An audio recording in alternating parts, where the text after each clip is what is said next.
Hello आदाब, welcome back. क्या हाल चाल, कैसे हैं सभी लोग? उम्मीद है सब लोग बहुत बढ़िया होंगे। एग्जाम्स भैया बहुत करीब आ रहे हैं, धड़कने बहुत तेज हो रही है, डरने का नहीं है, ठीक है। अपने आप में फुल कॉन्फिडेंस रखने का है। और हमें पता है भैया तुम मचा के आने वाले हो इस बार एग्जाम में। तो चलिए आज शुरुआत कर रहे हैं अपने चैप्टर नंबर 13, यानी कि सर इसके बाद बचा गन शॉट में सिर्फ एक चैप्टर। तो आज हम सेकंड लास्ट चैप्टर जो है अपने क्लास 10th का करने जा रहे हैं। इस चैप्टर से और प्रोबेबिलिटी को मिला के भैया इनका एक कॉम्बो बनता है और उसमें से आपके पास क्वेश्चन पूछे जाते हैं, बहुत आसान से क्वेश्चंस। और जनरली सर आज के इस क्लास में इंपॉर्टेंट क्वेश्चंस तो रहेंगे ही, साथ में इंपॉर्टेंट कॉन्सेप्ट स्पेशली आपके जेके बोस एग्जाम में जिन टॉपिक्स की बहुत ज्यादा इंपॉर्टेंस है वो इस चैप्टर के अंदर से डिस्कस करेंगे। बड़ा कंफ्यूजिंग चैप्टर सर, बहुत सारे कैलकुलेशंस एक बार में, लेकिन कोशिश करेंगे कि हर एक कॉन्सेप्ट के ऊपर तुम्हें क्वेश्चन कराया जाए और हर एक कॉन्सेप्ट बेटा बहुत अच्छे से आप लोगों को क्लियर किया जाए। ठीक है मेरी जान, तो चलिए शुरुआत करते हैं आज के इस चैप्टर की। चैप्टर का नाम रहेगा स्टैटिस्टिक्स। बहुत आसान सा चैप्टर सर। हां, अब बात आती है इस चैप्टर के सर जितने आप क्वेश्चन सॉल्व करोगे उसके नोट्स कहां मिलेंगे। तो नोट्स के लिए बेटा आपको आना पड़ेगा पीडब्ल्यू ऐप के अंदर, जहां आप सर्च करेंगे क्लास 10th फ्री बैच जेके बॉस के लिए। और जैसे ही आप सर्च करते हैं आपके पास एक बैच ओपन होगा, आपने बेटा क्विकली उस बैच के अंदर एनरोल हो जाना है। और जैसे ही आप एनरोल हो जाते हैं तो आपको सारे सब्जेक्ट्स के नोट्स मेरी जान मिल जाएंगे। ठीक है मेरी जान, आगे बढ़े। सबसे इंपॉर्टेंट बात सर, आज के इस क्लास में क्या डिस्कशन हम करेंगे। सबसे पहले बेटा हम बेसिक समझेंगे स्टैटिस्टिक्स होता क्या है, उसके बाद collection of the data, presentation of the data, और हमारे पास 3 मेजर्स ऑफ सेंट्रल टेंडेंसी। जैसे बेटा हमारे पास मीन हो गया, मीडियन हो गया और बेटा मूड हो गया। हम ऑलरेडी 9th क्लास में पढ़ चुके हैं थोड़ा बहुत, लेकिन इस बार थोड़ा सा डिफरेंट अप्रोच के साथ ग्रुप फ्रीक्वेंसी के लिए ये सारी बातचीत हम करने जा रहे हैं। तो सबसे इंपॉर्टेंट बात methods of finding the mean के ऊपर बातचीत होगी।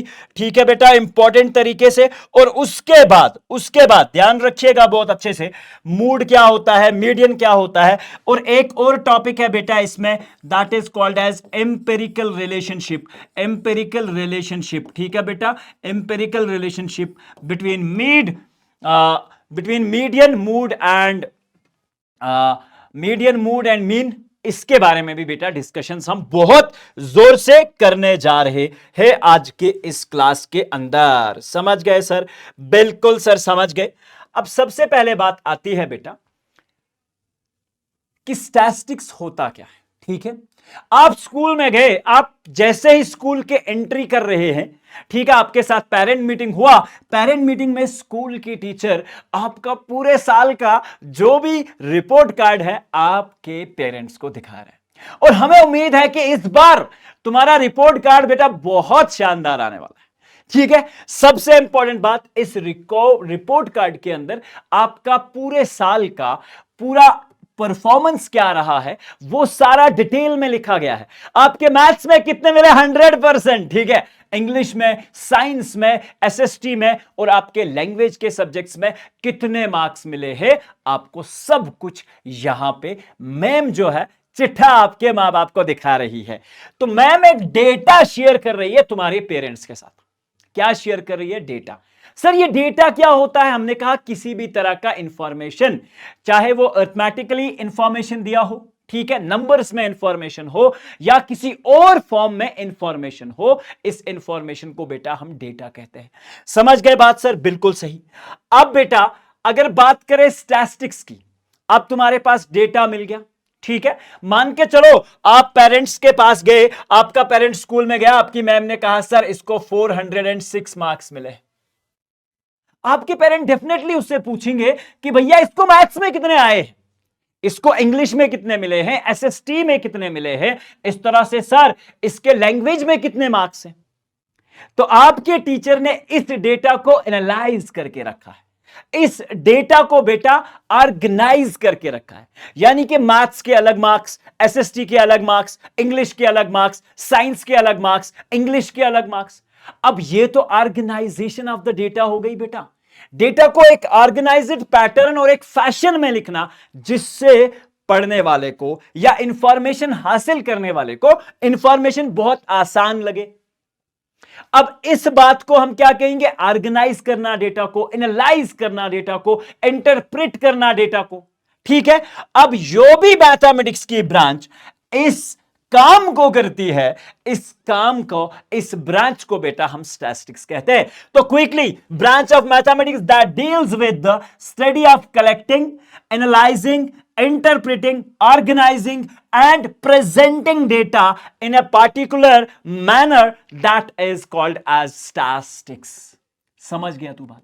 सबसे पहले गांव में जाना है, डेटा कलेक्ट करना है, उसके बाद उस डेटा को अपने रिकॉर्ड कॉपी में रखना है, उसके बाद उस डेटा को ऑर्गेनाइज करना है, उसके बाद उस डेटा को ब्यूटीफुली रिप्रेजेंट करना है ताकि पढ़ने वाले को आसानी हो, डेटा को हासिल करने वाले को बहुत आसानी हो।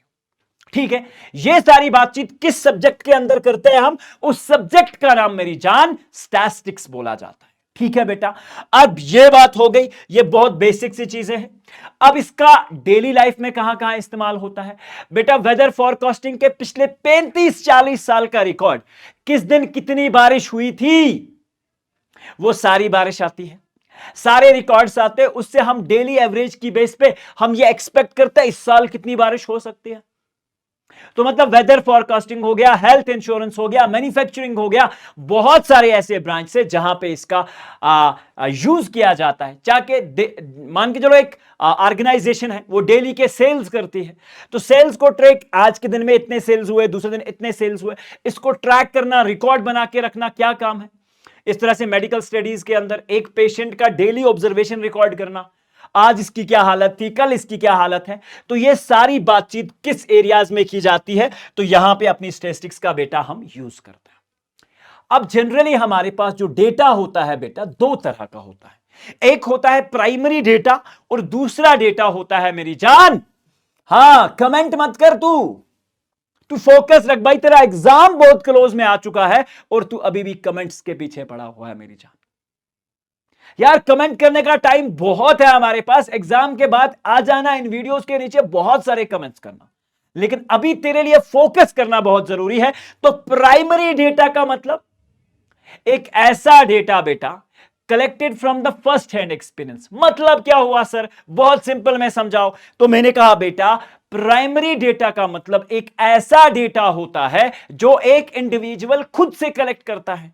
मैं आपके स्कूल में गया, मैंने कहा हमारे बताओ पीडब्ल्यू के कितने बच्चे यहां पे पढ़ते हैं, और ये मैं इंफॉर्मेशन खुद से कलेक्ट कर रहा हूं। एक एक बच्चे के पास जाके बोल रहा हूं बताओ श्यामलाल तो इधर ही पढ़ते थे, बताओ रजिया तो इधर ही पढ़ती थी, बताओ फरजाना, बरजाना, मशीर वो सब इधर ही पढ़ते हैं। अब मैं खुद से कलेक्ट कर रहा हूं। तो बेटा अगर मैं खुद से कलेक्ट कर रहा हूं तो इस इंफॉर्मेशन को, मेरे लिए इस डेटा को मैं प्राइमरी डेटा कहूंगा। अब मैंने कहा भैया हम स्कूल चले गए, हमने कहा आप हमें बता दीजिए इस स्कूल में टोटल कितने स्टूडेंट्स हैं। तो स्कूल एडमिनिस्ट्रेशन अपने वो रजिस्टर खोल के मुझे बता रही है सर हमारे पास इतना डेटा है। पहले केस में मैंने डेटा खुद कलेक्ट किया, अब दूसरे केस में डेटा मैंने स्कूल एडमिनिस्ट्रेशन से मांगा। तो बेटा ये इंफॉर्मेशन जो किसी ने ऑलरेडी कलेक्ट करके रखी है और उसे मैं अपने लिए यूज कर रहा हूं, तो इस तरह की इंफॉर्मेशन को बेटा मैं बोलूंगा सेकेंडरी डेटा। यानी कि वो इंफॉर्मेशन जो कॉमन सोर्सेस से हमें मिलती है, चाहे बुक्स में इंफॉर्मेशन हो, पर्सनल सोर्स हो, जर्नल्स हो, न्यूज़पेपर्स हो, वेब हो, इंटरनेट से जिस तरह के भी रिकॉर्ड्स हमें मिलते हैं बेटा, इन्हें हम सेकेंडरी डेटा के अंदर रखते हैं। अब ये बात तुम्हें क्लियर है? अब ये बात क्लियर हो गई सर प्राइमरी डेटा और सेकेंडरी डेटा में क्या डिफरेंस है। अब हमारे पास क्लास 9th में आता था डेटा जो कि था अनग्रुप्ड डेटा। एक नॉर्मल आपको डेटा दे रखा है, लेकिन अब की बार जो डेटा आपको मिलेगा क्लास 10th के अंदर सॉल्व करने के लिए मेरी जान, वो होगा ग्रुप्ड डेटा। क्या होगा बेटा? Group data. ग्रुप डेटा का क्या मतलब होता है? आपके पास एक ग्रुप बना होगा, यानी कि सर 0 से 10 तक का ग्रुप, 10 से 20 तक का ग्रुप, 20 से लेकर 30 तक का ग्रुप। ठीक है बेटा, 20 से लेकर 30 तक का ग्रुप। अब जब डेटा आपके पास ग्रुप्स में आएगा तो इस डेटा को क्या बोलेंगे बेटा? ग्रुप डेटा बोलेंगे। बहुत डिटेल में नहीं जा रहे, बहुत डिफरेंट तरह के डेटा हमारे पास होते हैं, बहुत डिटेल में नहीं जा रहा मैं सिर्फ फोकस कर रहा हूं कि तू एग्जाम के लिए प्रिपेयर हो जाए और तू एग्जाम में हर वो क्वेश्चन कर पाए जिसकी तुझे जरूरत है। ठीक है मेरी जान, अब आगे बढ़ते हैं। सबसे पहले अपने ग्रुप डेटा को समझते हैं। जब भी डेटा ग्रुप्स में लिखा जाएगा बेटा, मान के चलो 10 से 20 तक का ग्रुप, 20 से 30 तक का ग्रुप, 30 से 40 तक का ग्रुप। ठीक है बेटा, इस चीज को हम ग्रुप कहते हैं। 10 से 20 तक का ग्रुप, 20 से 30 तक का ग्रुप। ठीक है, इस ग्रुप के अंदर 50 स्टूडेंट, इस ग्रुप के अंदर 10 स्टूडेंट, इस ग्रुप के अंदर 15 स्टूडेंट, ऐसे मैंने बोल दिया, इसके अंदर 10, इसके अंदर 15, इसके अंदर 20। तो ये इसकी फ्रीक्वेंसी कहलाती है। तो ये इसकी बेटा फ्रीक्वेंसी कहलाती है। समझ गया तू बात? अरे सर बहुत क्लियर। मैंने कहा इस ग्रुप का ये जो 10 है लोअर लिमिट कहलाता है, और ये जो 20 है बेटा इसे हम अपर लिमिट कहते हैं। अब सबसे पहले अगर बेटा तुझे क्लास साइज चाहिए हो, क्लास साइज के लिए मैं बोलूं क्लास साइज बताओ, आपको क्विकली क्या करना है? 20 minus 10 upper limit minus of lower limit gives you the class size that is 10। अब मैंने बोला तुम्हें क्लास मार्क निकालो या mid point of the class mark निकालो। ठीक है, मिड पॉइंट को कैसे डिफाइन किया जाएगा? या तो इसे हम क्लास मार्क बोलेंगे बेटा। क्लास मार्क बोले तो अपर limit plus of lower limit. ठीक है, लोअर लिमिट डिवाइडेड बाय 2, यानी कि sir 10 plus 20 divided by 2, mid point कितना निकला ग्रुप का? 15। समझ गया तू बात को? समझ गया तू बात को? ये बहुत बेसिक चीजें तो जो स्टार्ट में आनी चाहिए। ठीक है, उसके बाद हम एग्जैक्टली क्वेश्चंस पे जाएंगे, उनको समझने की कोशिश करेंगे। ठीक है बेटा, अब तुमने क्लास साइज समझ लिया। ये 10 से 20 तक का ग्रुप में 10 क्या है बेटा? Lower limit. 20 क्या है? Upper limit. इन दो का डिफरेंस अगर निकाला जाए, upper limit minus lower limit, तो क्लास साइज होता है। क्लास मार्क बोले तो अपने पास mid point of the class interval होता है, upper limit plus lower limit divided by 2। यह बात तुझे समझ आ गई? अरे सर बहुत क्लियर। हमने कहा अगर यह बात तुझे बहुत अच्छे से क्लियर है तो सबसे पहली बात आती है how to calculate the mean of the data. ठीक है बेटा, जैसे मैंने एग्जाम्पल के लिए आपसे बोल लिया बेटा, एग्जाम्पल के लिए बोल लिया, कुछ नंबर्स ले लिए मैंने 2, 4, 6 और 8, ये कुछ नंबर्स ले लिए मैंने कहा जरा मुझे इन नंबर्स का मीन बता दे। आपने कहा सर इन नंबर्स का मीन निकालने के लिए हम थ्योरेटिकल अप्रोच लगाते हैं, और हमने कहा सर किसके बराबर होता है अपना mean? Sum of all the observations, जितने भी ऑब्जर्वेशंस हैं उन सब का सम करते हैं मेरी जान। Sum of all the observations divide by total number of observations. बस ये फार्मूला तुझे याद रखना है। अरे सर कैसे करेंगे? देख, मैंने कहा इन सबको ऐड कर ले, 2 plus 4 plus 6 plus 8 divided by कितनी ऑब्जर्वेशंस है? 1, 2, 3 और 1 4, तो डिवाइडेड बाय 4। बात खत्म। बात बेटा यहीं पे खत्म हो जाती है। अरे यार बहुत सिंपल। 8 और 6 कितने हो गए भैया? 14। 14 और 4 कितने हो गए? 18 और कितना हो गया? 20 डिवाइडेड बाय 4, आंसर आ जाएगा 5। तो बेटा इसका मीन एवरेज जो जिसे हम कहते हैं निकल के आ जाएगा 5। समझ गए बात सर? बहुत आसान। अब ये जो होता है सर अनग्रुप्ड डेटा के लिए होता है। किसके लिए? अनग्रुप्ड डेटा के लिए। अब सर हमारे यहां ऐसा थोड़ी होता है, हमें इस बार ग्रुप्ड डेटा के बारे में पढ़ना है। तो मीन का जनरल फार्मूला आप याद रखेंगे, sum of all the observations divide by the total number of observations, जो कि मैंने यहां लिख रखा है बेटा, ध्यान रखिएगा। 25, 45, 50, इस तरह से 70, 30, 30, 50, इन सब ऑब्जर्वेशन को डिवाइड बाय 10 कर दिया। हालांकि एक ऑब्जर्वेशन 0 भी है, लेकिन तुम उसे ऑब्जर्वेशन मान के चलोगे। बहुत सिंपल, ठीक है बेटा। अब हमने कहा डिवाइड बाय 10 करने से हमारा ऑब्जर्वेशन का मीन जो है 44 निकल के आ चुका है। ये तुम्हें पता होना चाहिए, एमसीक्यू पार्ट में इस तरह का क्वेश्चन आपके बोर्ड में पूछा गया है। अब नेक्स्ट है हमारे पास डायरेक्ट मीन निकालना। सर मीन निकालने के 3 तरीके हैं जब मीन की बात करेंगे हम ग्रुप्ड डेटा के अंदर। क्या बेटा? जब मीन की बात करेंगे हम ग्रुप्ड डेटा के लिए तो मीन निकालने का तरीका बेटा डिफरेंट हो जाता है। अनग्रुप्ड के लिए मैंने आपको बता दिया sum of all the observations divided by number of the observations, sum of all the observations divided by number of the observations. लेकिन सर जब बात करेंगे हम ग्रुप्ड डेटा की, किसकी बात करेंगे बेटा? ग्रुप्ड डेटा की। तो ग्रुप्ड डेटा के अंदर बेटा, ग्रुप डेटा के अंदर अगर तुम बात कर रहे हो तो ग्रुप डेटा के अंदर 3 तरह के कंडीशंस तुम्हें दिखने को मिलते हैं, 3 तरह के मेथड्स दिखने को मिलते हैं। पहला मेथड को बेटा हम डायरेक्ट मेथड कहते हैं, फिर एज्यूम्ड मीन मेथड कहते हैं, और फिर बेटा स्टेप डिविएशन मेथड कहते हैं। तीनों तरह के आसान है, कोई डिफिकल्टी इसमें होने वाली नहीं है। आपको मैं एक ही क्वेश्चन दिखाऊंगा 3 तरीके से, आपका मीन बराबर आएगा, लेकिन उसमें फर्क आपको देखने को मिलेगा जब मैं क्वेश्चन को बेटा सॉल्व करूंगा। समझ गए आप बात? सर बहुत क्लियर, बहुत आसान। हमने क्या कहा था तुमसे स्टार्ट में कि आपके पास जब एग्जाम में मीन के ऊपर क्वेश्चन आएगा तो मोस्ट प्रोबेबिलिटी यही है कि आपसे पूछा जाएगा कि आप इसे किसी भी तरह के रिक्वायर्ड मेथड से या कन्वीनियंट मेथड से बेटा सॉल्व करिए। ठीक है, लेकिन तुम्हें याद रखना है, कब कौन सा मेथड बेटा काम में आने वाला है। जब तुम्हारा डेटा बहुत बड़ा लिखा हुआ है, बड़ी बड़ी कैलकुलेशन से, तब स्टेप डेविएशन से काम चलाना पड़ेगा। जब डेटा बहुत छोटा है तब आप डायरेक्ट मेथड से काम चला सकते हैं। ठीक है मेरी जान, अब इस पे बहुत डिटेल में बेटा बात करते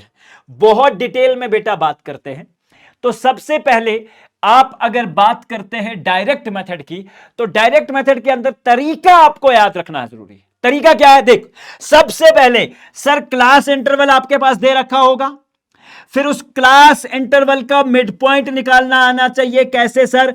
अपर limit plus lower limit divided by 2। Frequency आपके पास fi दे रखी होती है बेटा। ठीक है, समझ गए बात? और उसके बाद इन दो का प्रोडक्ट निकालेंगे आप। जैसे ही आप प्रोडक्ट निकालेंगे तो आपका मीन हो जाएगा summation of fi xi upon sum of fi। ये आपका फॉर्मूला। सर नहीं समझे? मुझे पता है कहां समझोगे, जब तक ना कोई एग्जाम्पल हम बेटा सॉल्व करते हैं। थोड़ा सा ध्यान आगे रखिए। सर एक एग्जाम्पल है जो आपके बोर्ड में बेटा पूछी भी गई है। ठीक है, 2021 2022 के अंदर। अब जनरली 23 24 25 में मीडियन के ऊपर क्वेश्चन पूछा गया है। ठीक है, उससे पहले आपके एग्जाम्पल मीन पे भी क्वेश्चंस आए हैं, बट अब की बार सिर्फ पूछा जाएगा, याद रखना, मुझे ऐसा लग रहा है मीडियन या मोड पे क्वेश्चन आने वाला है। ठीक है, तो इस बात याद रखना। लेकिन हम तो पढ़ेंगे सर, तीनों तरीके पढ़ेंगे। क्वेश्चन कुछ भी उठ के आ जाए, तुम्हारे पास एग्जाम में कॉन्सेप्ट होना चाहिए, तुम्हारे पास एग्जाम में तरीका होना चाहिए। तो सर हमारे पास सबसे इंपॉर्टेंट बात क्या दे रखी है? नंबर ऑफ द प्लांट्स एक सिटी में दे रखे हैं कि एक survey was conducted by a group of students as the part of their environmental awareness program. कुछ बच्चों से कहा गया कि आप एक सर्वे कंडक्ट करिए एनवायरमेंटल अवेयरनेस प्रोग्राम के आधार। ठीक है, in which they collected the following data, जिसमें आपके पास डेटा एक दिया हुआ है। ठीक है, number of the plants in 20 houses in a locality. Number of the houses गए वो 20 हाउसेस में उन्होंने कैलकुलेट किया। कितने हाउसेस में बेटा? 20 हाउसेस में इन अ लोकेलिटी। और उन्होंने कुछ मीन नंबर ऑफ प्लांट्स जो है बेटा पर हाउस निकालने की कोशिश की। Which method do you see for finding the mean and why? आप क्यों इस मेथड का यूज करेंगे ये भी आपको बताना है। तो सबसे पहले बेटा हम डायरेक्ट मेथड का यूज करेंगे। हम इसी क्वेश्चन को तीनों मेथड से सॉल्व करेंगे, स्टेप डिविएशन से, डायरेक्ट मेथड से और बेटा एज्यूम्ड मीन मेथड से, ताकि आपकी कैलकुलेशंस किसी और क्वेश्चंस के लिए बहुत आसान चले। ठीक है, आगे बढ़ते हैं। सर सबसे पहले बातचीत करते हैं। तो मैंने कहा बेटा एक काम करो, एक और क्लास इंटरवल आपको बताने की जरूरत है। क्या है क्लास इंटरवल बेटा? ध्यान रखिएगा, क्लास इंटरवल एक और बना लेते हैं हम। एक और अपने और एक और ग्रुप हम क्रिएट कर रहे हैं और इस ग्रुप के अंदर हम क्या कैलकुलेट करने जा रहे हैं। आपको सिंपल एग्जाम में इस डेटा को सेम इसी तरह से यूज करना है जैसे बेटा मैंने यूज कर रखा है। हमारे पास बेटा ये जो दे रखा है that is frequency F I. ठीक है बेटा, अब हम एक्स आई निकालने जा रहे हैं that is the class mark. क्या है बेटा? Class mark. बोला था क्लास मार्क क्या होता है sir? Class mark is nothing but upper limit plus lower limit divided by 2। ये हम करने जा रहे हैं। अपर लिमिट क्या है? 0 + 2 डिवाइडेड बाय 2। आंसर कितना रहेगा? 1 रहेगा। सर 4 + 2 आंसर कितना रहेगा? 6 डिवाइडेड बाय 2 आंसर कितना हो जाएगा? 3। अब इसको फॉलो करते हुए 1 3 5 7 9 11 एंड 13 तो आपका ग्रुप बन के तैयार। ठीक है, पहला स्टेप ध्यान रखना, आपके पास डेटा दिया हुआ है, डायरेक्ट मेथड का यूज कर रहे हैं तो एक्सआई यानी कि class mark mid point of the class interval में निकाल रहा हूं। तो बेटा क्या करना है? Upper limit plus lower. Upper limit कौन सी है? 2 + 0 2 divided by 2 is 1। 2 + 4 divided by 2 that is 6 divided by 2 answer is 3। 4 + 6 8 divided by 2। ठीक है बेटा, सेम 10 डिवाइड बाय 2 हो जाएगा तो आंसर 5 आएगा। और सेम इसको प्रोसेस करते हुए मैंने यहां लिख लिया। अब क्या करना है? हमने कहा कुछ भी नहीं करना। अरे सर कुछ तो करना होगा। हमने कहा कुछ भी नहीं करना है। अगर तुम्हें कॉन्सेप्ट पता है तो तुम बड़े आसान तरीके से एक और बॉक्स बेटा हमें बनाना पड़ेगा और इस बॉक्स के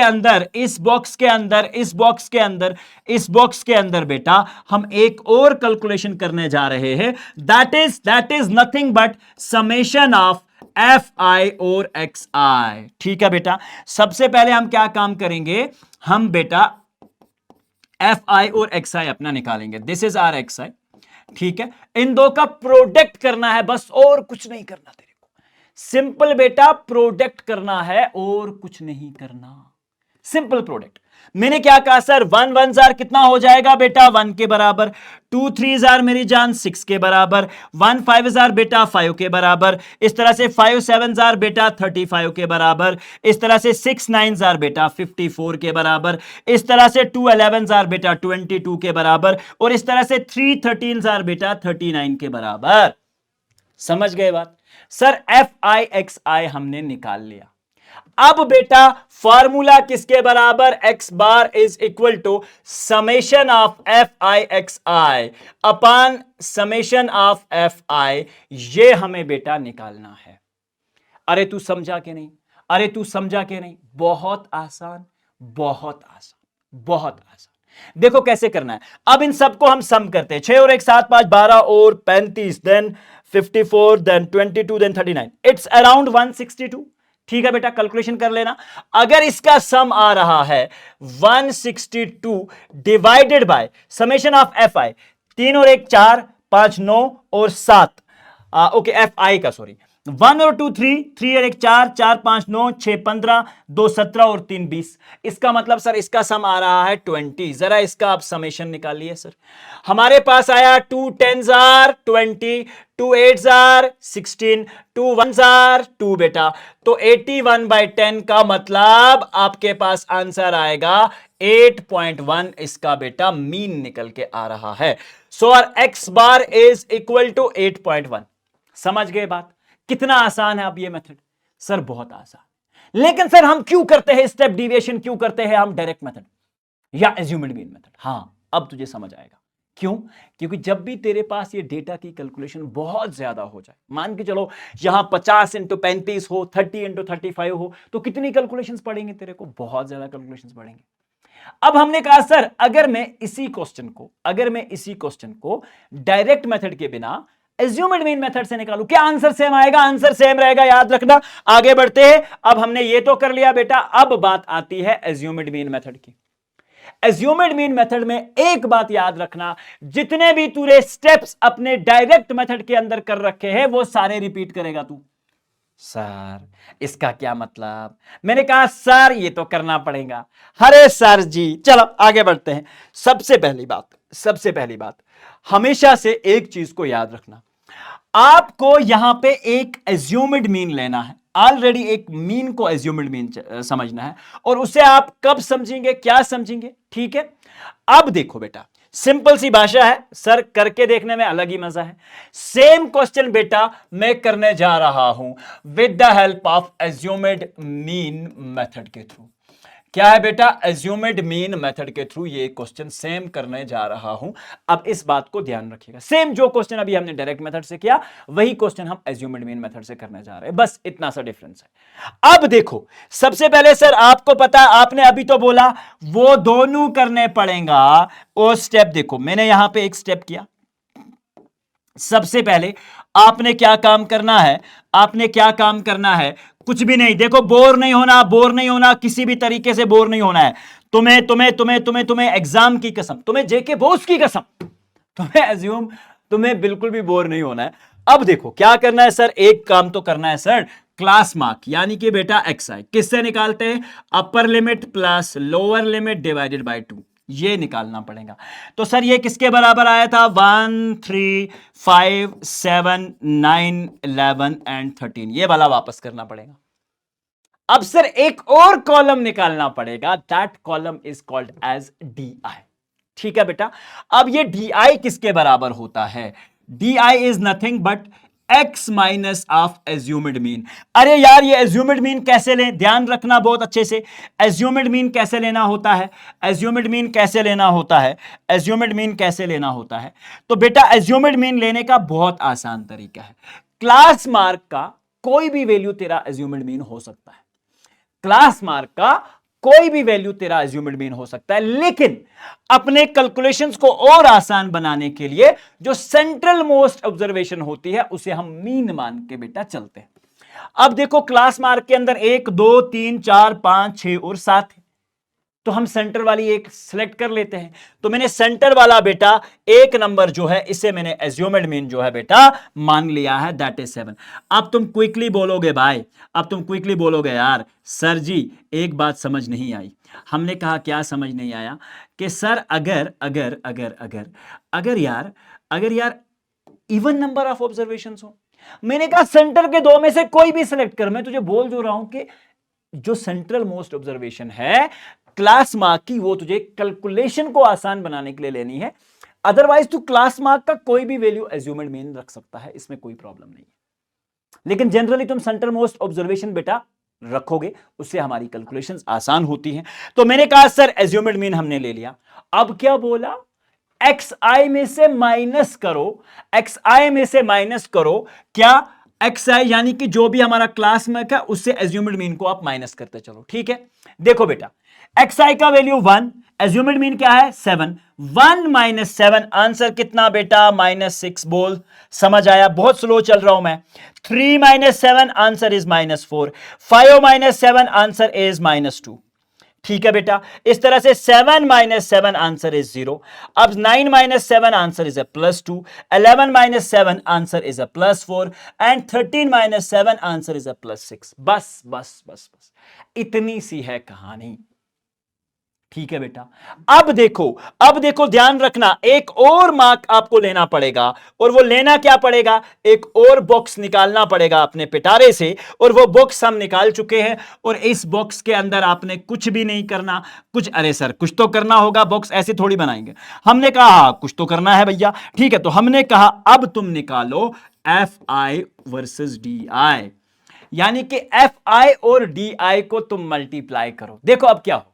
अब तुम बोलोगे ना यार डायरेक्ट मेथड से एज्यूम्ड मीन मेथड में हम क्यों आते हैं? देखो मैंने कहा तुम्हें क्या बोला? एफ आई क्या है? 1 इंटू -6 बेटा, -6। अरे अरे अरे अरे 1 इंटू -6 कितना हो गया? -6। ठीक है बेटा, 2 इंटू -4 कितना हो गया बेटा? -8। 1 इंटू -2 कितना हो गया बेटा? -2। 5 इंटू 0 कितना हो गया बेटा?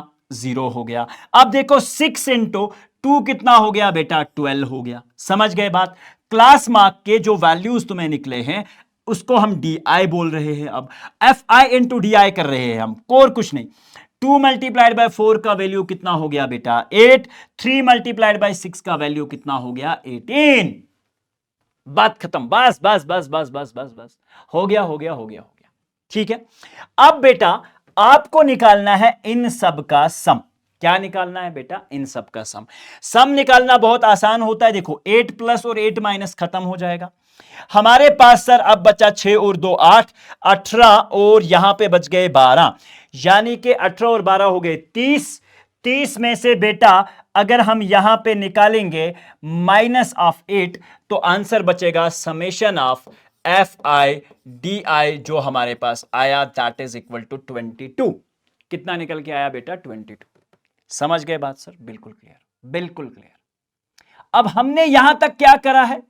कुछ भी नहीं, हमने सिर्फ नंबर ऑफ हाउसेस जो फ्रीक्वेंसी मेरे पास दे रखी थी उसका क्लास मार्क ढूंढ किया, क्लास मार्क का सेंट्रल ऑब्जर्वेशन को सिलेक्ट किया, उसे एज्यूम्ड मीन माना, फिर डी आई के लिए एक्स के वैल्यू से एज्यूम्ड मीन को माइनस किया, 1 माइनस 7 इज 6, इस तरह से 3 माइनस 7 इज माइनस 4, ये वाला कॉलम तैयार किया। उसके बाद एफ आई और डी आई निकाला, और जब मैंने एफ आई और डी आई को निकाला I got some values, I got some values. देखो बेटा ये हमारे पास वैल्यूज आए। अब देखो इसका एडिशन करना कितना आसान हुआ।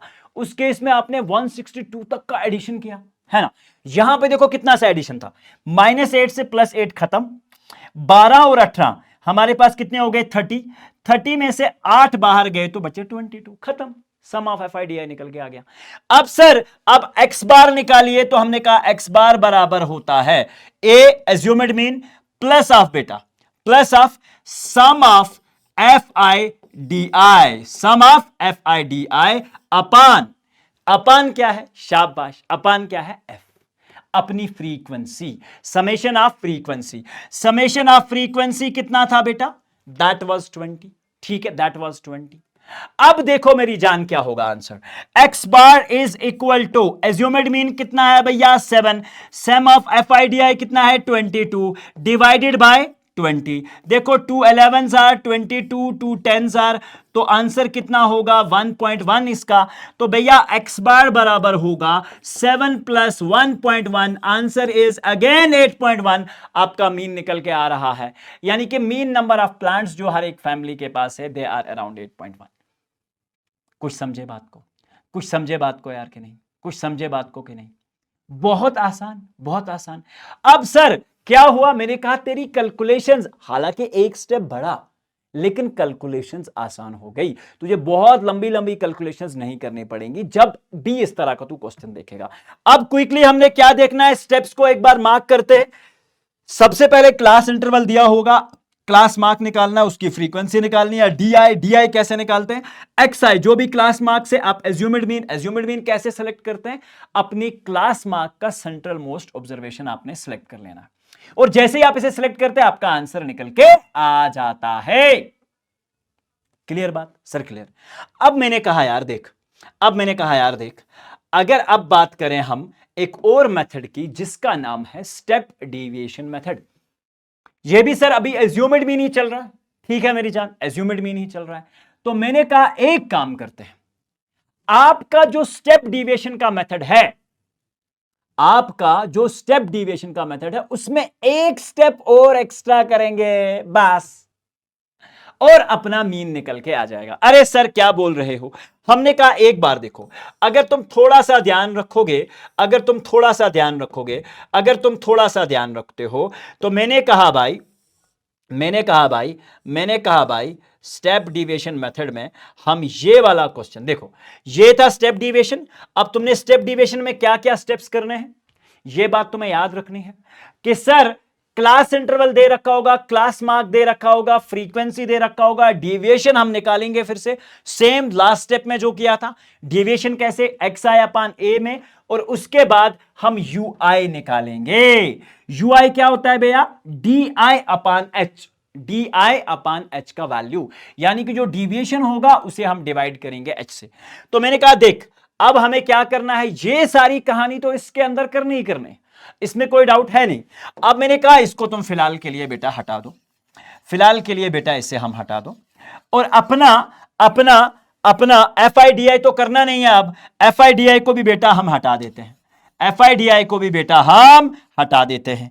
एफ आई डी आई को हटाने के बाद बॉक्स तो हमारे पास बना हुआ है। मैंने क्या कहा? स्टेप डेविएशन के अंदर तेरे सारे स्टेप सेम रहेंगे, ठीक है बेटा? जितने स्टेप्स तूने अपने एज्यूम्ड मीन में करे थे वो सारे करने, और एक स्टेप एक्स्ट्रा से करना है and that will be your UI. क्या करना है अब? यूआई। अब इस यूआई को कैसे निकाला जाता है? हमने कहा डी आई का जो वैल्यू होगा डिवाइड बाय एच। एच क्या है? अपना क्लास साइज है, और कुछ नहीं है, और कुछ नहीं है। बात खत्म हो गई। बस बस बस बस, बात खत्म हो गई। आपका क्वेश्चन बेटा हो गया यहीं से। डी आई इसके लिए निकालना पड़ेगा। अब यू आई निकालेंगे कैसे sir? D i upon H. D i upon H. देख, डी आई कितना है तेरा? -6। एच क्या होता है बेटा? H is the class size. 2 - 0 तो आंसर कितना आएगा? 2। एच कितना है बेटा? एच निकला हमारे पास 2। अब देख, -6 divided by -2 is -3, -4 divided by 2 is -2, -2 divided by -2 that is -1। फिर क्या आ जाएगा बेटा? 0। 2 divided by 2 answer is 1, 4 divided by 2 answer is 2, 6 divided by 3 answer is बेटा 3। हो गया भाई, खत्म। खत्म, तेरा यूआई निकल के आ गया। अब क्या करना पड़ेगा? सर मेरे को अब मालूम है, मेरे को अब मालूम है। हमने कहा कुछ भी मत कर, बस तू अब एफ आई और यू आई का एक वैल्यू निकाल। क्या कर सर? एफ आई और यू आई का वैल्यू निकाल। एफ आई और यू आई का वैल्यू निकाल। जैसे ही मैंने एफ आई और यू आई का वैल्यू निकाला, देख, एफ आई और यू आई का वैल्यू निकाला, एफ आई और यू आई का वैल्यू निकाला, यानी कि सर मेरे को मल्टीप्लाई करना पड़ेगा। ठीक है, किसको सर? एफ आई यानी कि फ्रीक्वेंसी वाले को, किसके साथ? यू आई के साथ। 1 × -3 बेटा -3। समझ गया बेटा, कहानी खत्म। 2 × -2 सर -4। हमने कहा 1 × -1 आंसर कितना आएगा बेटा? -1। 5 × 0 आंसर कितना आएगा बेटा? 0। तुम्हारी तरह। ठीक है, अब सर 6 × 1 आंसर आएगा 6। अब बेटा 2 × 2 आंसर आएगा 4। अब सर 3 × 3 आंसर आएगा बेटा 9। कहानी खत्म। क्या किया सर हमने लास्ट स्टेप में? एफ आई और यू आई। देख, एफ आई का वैल्यू फ्रीक्वेंसी, ये रही हमारी frequency F I. 1 × -3 that is -3, 2 × -2 that is -4, sir 1 × -1 that is 1, फिर सर 5 × 0 दैट इज 0, अब सर 6 × 1 दैट इज 6, फिर सर 2 × 2 दैट इज 4, फिर सर 3 × 3 दैट इज 9। कहानी खत्म। अब इतना तूने कर लिया, अब क्या करना है? सम ऑफ एफ आई और यू आई एज यूजुअल। अरे यार, अब इसका सम निकालना कितना आसान। देख, 4 से 4 बेटा खत्म हो गया, कितना आसान है। हमने कहा देख, अब तेरे पास क्या बचा? 9 और 6 15। ठीक है बेटा, 15 में से क्या निकाल रहा है तू बेटा? 4 निकाल रहा है। 15 में से 4 निकालेगा तो क्या बचा तेरे पास? 11। तो sir summation of F i और यू आई किसके बराबर आया? 11 के बराबर। अब मीन का फार्मूला किसके बराबर है सर? एक्स बार बोले तो बराबर, एज्यूमिड मीन तो लिया हमने, तो एज्यूमिड मीन को यहां रखेंगे, प्लस बेटा सम ऑफ एफ आई यू आई। ठीक है बेटा, divided by summation of F I into H, क्योंकि एच भी तो इधर यूज हुआ, तो उसको कहां छोड़ेंगे हम? एच को साथ में लगते हैं, दैट इज क्लास साइज।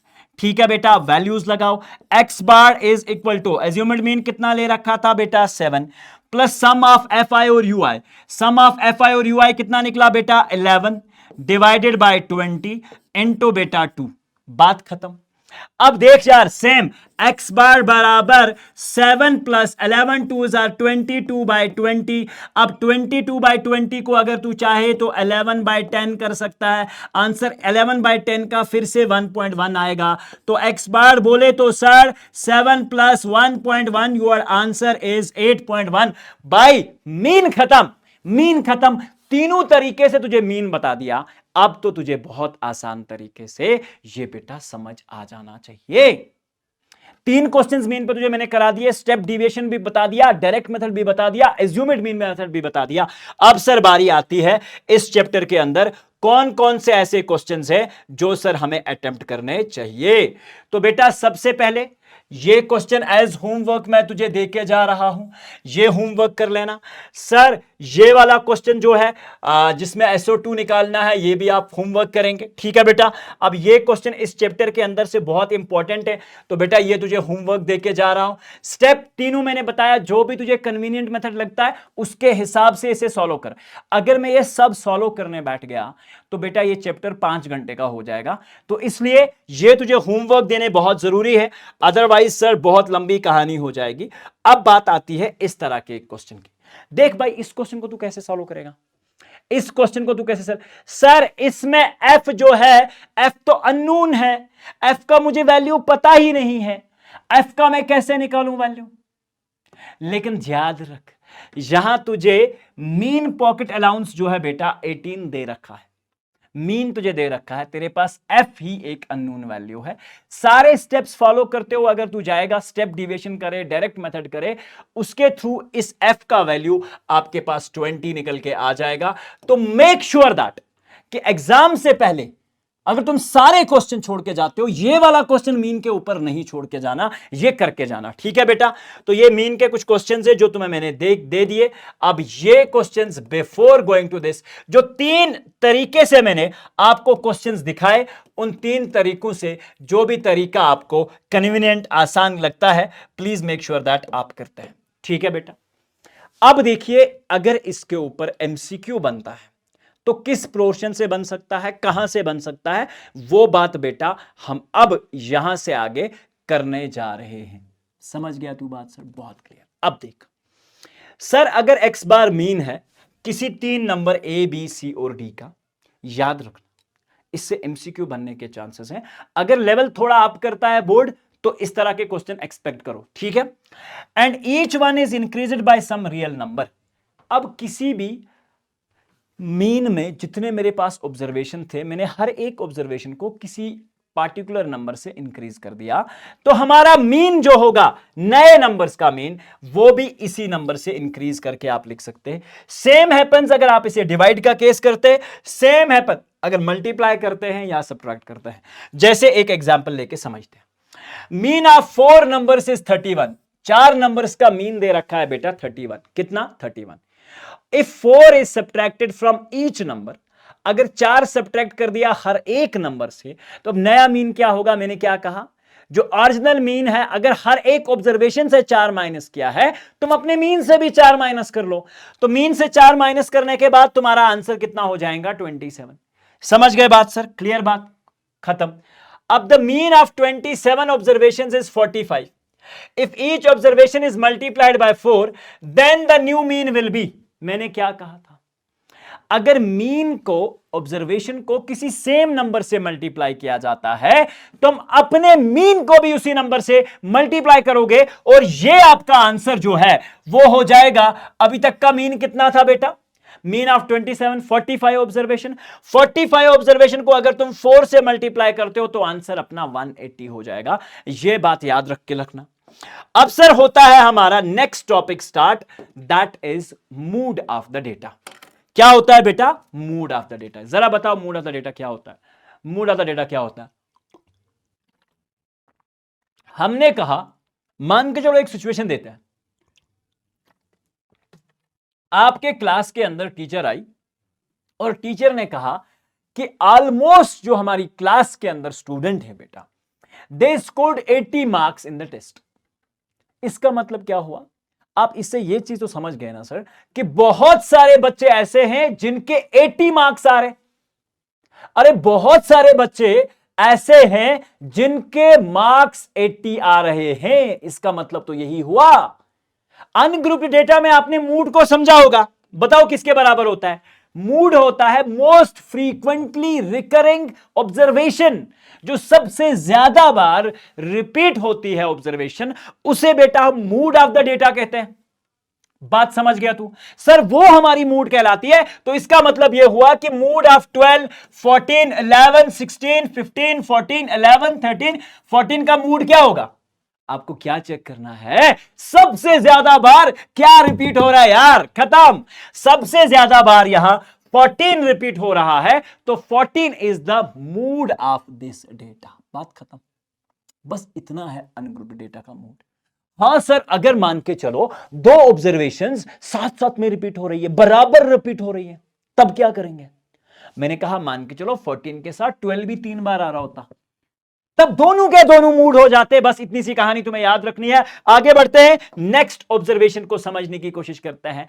बात आ गई सर मूड को निकालने की। कोई कैलकुलेशन नहीं है मूड में, मैं बता देता हूं आपको। आप क्वेश्चन को देख के उसका मूड बता सकते हो, थोड़ा सा ध्यान रखना पड़ेगा बेटा, थोड़ा सा ध्यान रखना पड़ेगा। अब वो ध्यान क्या है, थोड़ा सा ध्यान रखो, आगे देखो और मजा आ जाएगा। मूड निकालने के लिए एक फॉर्मूला है, लेकिन यह है ग्रुप्ड डेटा के लिए। किसके लिए बेटा? ग्रुप्ड डेटा के लिए। अब ग्रुप्ड डेटा बेटा हमारे पास, याद रखिएगा, यह होता है 0 से लेकर, मान के चलो 0 से 10, 10 से 20, 20 से 30, 30 से 40।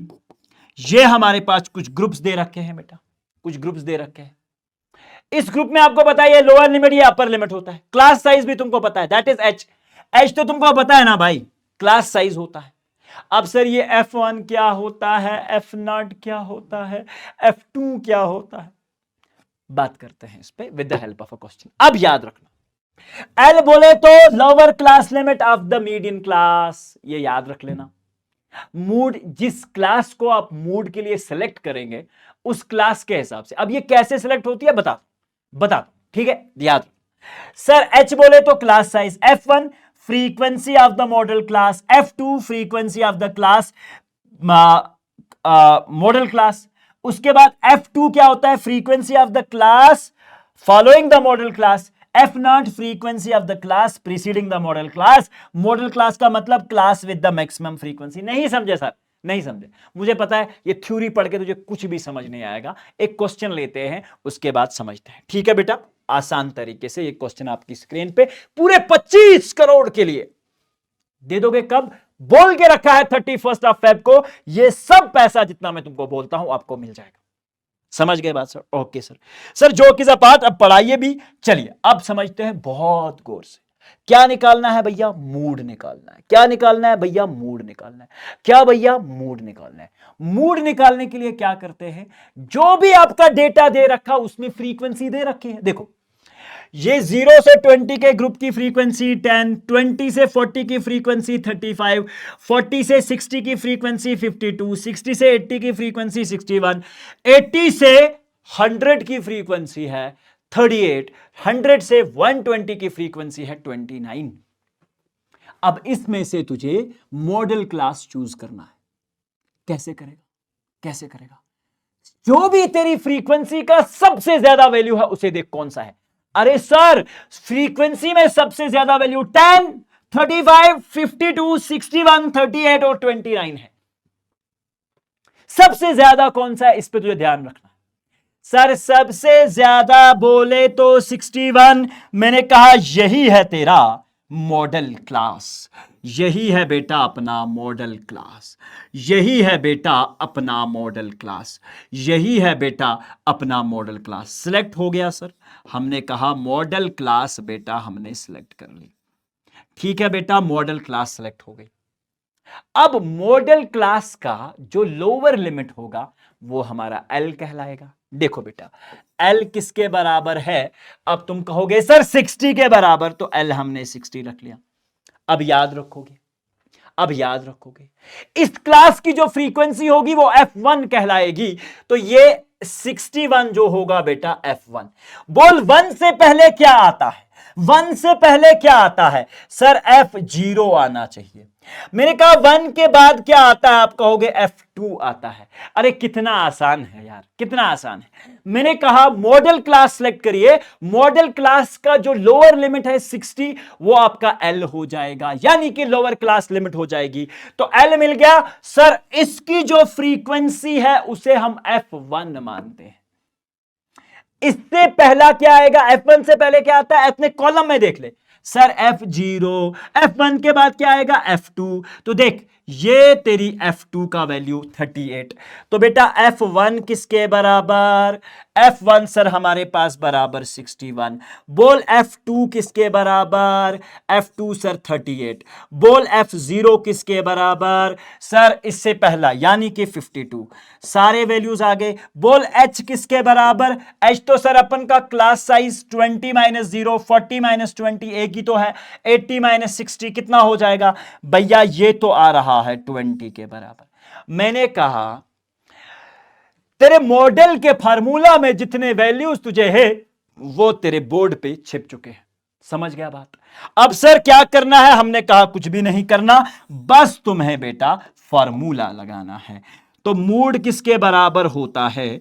Mood will be equal to L plus, अब सर इसको याद करने का तरीका बता दो। देखो F1 माइनस एफ नॉट, बस इतना याद रखो। इसके नीचे सेम लिख दो, इसके नीचे सेम लिख दो, F1 माइनस एफ नॉट। ठीक है बेटा, अब तुम्हें क्या करना है? पहले 2F1 के साथ 2 लगा दो, माइनस से ये 2 यहां पे भी लगा दो, इनटू बेटा H कर लो। बस बस बस बस, हो गया फार्मूला, हो गया फार्मूला। अब क्या करना है सर? कैलकुलेशन करना है। क्या करना है? कैलकुलेशन। देखो कैलकुलेशन कैसे करते हैं। एल बोले तो सर किसके बराबर? 60 के बराबर। देखो एल तो है lower class limit of that group, plus में ऐसे ही रखते हैं सर। F1 बोले तो 61, शाबाश, minus F not 52, divided by क्या है बेटा? डिवाइडेड बाय क्या है? 2 times of F1। Okay, 2 times of F1 का वैल्यू देखो, F1 का वैल्यू कितना है? 61, तो 2 times of 61 minus F not का वैल्यू कितना है बेटा? 52 माइनस F2 का वैल्यू कितना है? That is 38 multiplied by H is बेटा 20। बात खत्म, बात खत्म। अब सिंपल वैल्यूज निकालने हैं और तेरा आंसर हो जाएगा किसके बराबर? ये देख ले बस। अब तू मूड बोले तो सर 60 को फिलहाल ऐसे ही रखते, कोई चेंज 60 में नहीं कर रहे हम। अब देखो बेटा 61 माइनस 52, 61 में से अगर तुम 52 निकालोगे तो क्या बचा सर? ऊपर में बचा सर +9। डिनोमिनेटर में देखो 2 टाइम्स ऑफ 61 कितना हो गया बेटा? 122 माइनस ऑफ बेटा 52 माइनस ऑफ 32, 38 इंटू 20। देख 122 माइनस 52 माइनस ऑफ 38, 52 और 38 कितना हो गया? 52 और 38 होता है 90। 122 में से अगर 90 बेटा माइनस करोगे तो 6 प्लस 9 बाय 30 इधर वैल्यू आ जाएगा इंटू 20। सर ये 30 कहां से आया? देख ले भाई, 122 था हमारे पास, 122 था हमारे पास, 122 था हमारे पास, माइनस किया 52 तो आंसर आया बेटा 9 ऊपर में। 122 यहां पे है, 122 में से 52 और 38 यानी कि 40 हो जाएगा। 50 और 40 90, 122 में से 90 आप माइनस करोगे तो आंसर आएगा अपने पास 32। सॉरी कितना आएगा? 32। कितना आएगा बेटा? 32। याद रख ले कितना आएगा? 32। कितना आया बेटा? 32। अब ये कैलकुलेशन तुझे फाइनलाइज करनी है। सर 60 एज इट इज रहेगा, 9 2s are 18 यानी कि sir plus of 180, that is 9 2s are 180 divided by 32, 180 divided by 32। समझ गया बेटा? बहुत आसान, बहुत आसान। अब 132 डिवाइड बाय 80 को हम माइनस करते हैं। 290 is 180, 2 16s are, 2 45s are, 2 8s are। ठीक है बेटा, अब क्या हो गया? 45 बाय 8, सो 8 5s are 40, तो that is 60 plus 8 5s are 40। फिर से गया बेटा 5, तो मतलब 8 6s are, ठीक है बेटा 8 6s are, तो दैट इज पॉइंट, सो ये आ जाएगा 65.56, कुछ इसके अराउंड इसका आंसर जो है बेटा मिलेगा। और अगर तुम मॉडल क्लास को भी आप चेक करो ना, देखो 60 से लेकर 80 तक के बीच में ही वैल्यू आया है, that is 65.56 around something like that. अब तुम मॉडल क्लास क्विकली चेक कर लेते हो, एक और क्वेश्चन भी देख लेते हैं तो आपका और भी कॉन्सेप्ट बेटा इसके ऊपर क्लियर हो जाएगा। अरे समझा बात की नहीं? क्वेश्चन दे रखा है, द फॉलोइंग टेबल शोज, क्या है? एक टेबल है जो शो करता है age of the patients admitted in a hospital during a year. ठीक है बेटा, find the mode of the given data, इस डेटा का तुम्हें मूड निकालना है। ठीक है बेटा, कैसे करते हैं?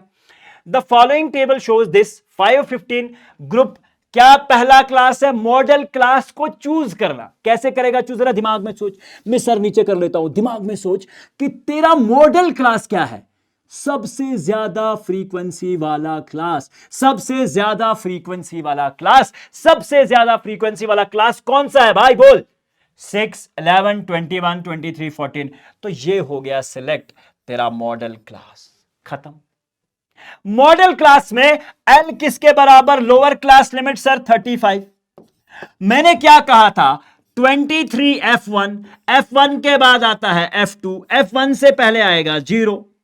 तो भैया F1 का वैल्यू किसके बराबर? That is 23। F0 का वैल्यू किसके बराबर? That is 21।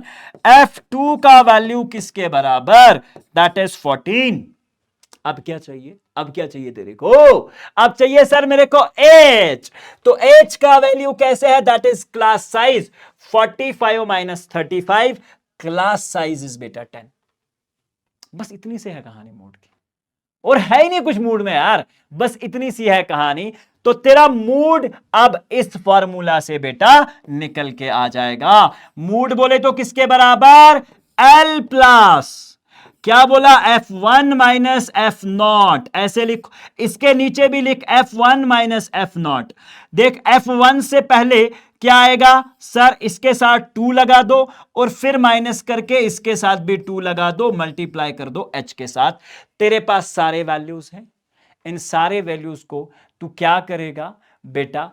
एडिशन यूटिलाइज करेगा, इधर आंसर निकल के आ जाएगा। L बोले तो सर 35 प्लस F1 कितना है बेटा? 23 माइनस ऑफ F0 कितना है बेटा? F0 है बेटा 21 अपन 2 टाइम्स ऑफ F1 कितना है बेटा? 31। F1 कितना है? 31। F1 कितना है बेटा? F1 है बेटा 23 माइनस क्या चाहिए तुझे अब?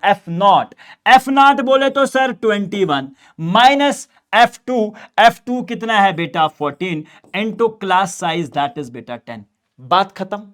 आसान है सर, बहुत आसान है। हमने कहा 35 प्लस देखो 23 minus 20 that is 20 whole divide by 2 into 23 कितना हो गया भाई? 46 माइनस 21 और 14 कितना हो गया? 35 इंटू बेटा 10। खत्म बात। 35 plus of 2, 46 minus 35 is equal to 10, 11 हो जाएगा। तो sir 35 plus 20 upon plus 20 upon 11, तो ये हो जाएगा 11 1 सर, ठीक है 9 गया पॉइंट, ठीक है बेटा 11 8 जार 88.2 गया, फिर से हो जाएगा 11 2 जार 22, ठीक है बेटा 11 1 जार 11 1.81, तो ये आ जाएगा बेटा अराउंड 36.35 और एक हो जाएगा 36.8। ये बेटा अपना मीन निकल के आ रहा है जो कि अपने मॉडल ग्रुप के अंदर ही है।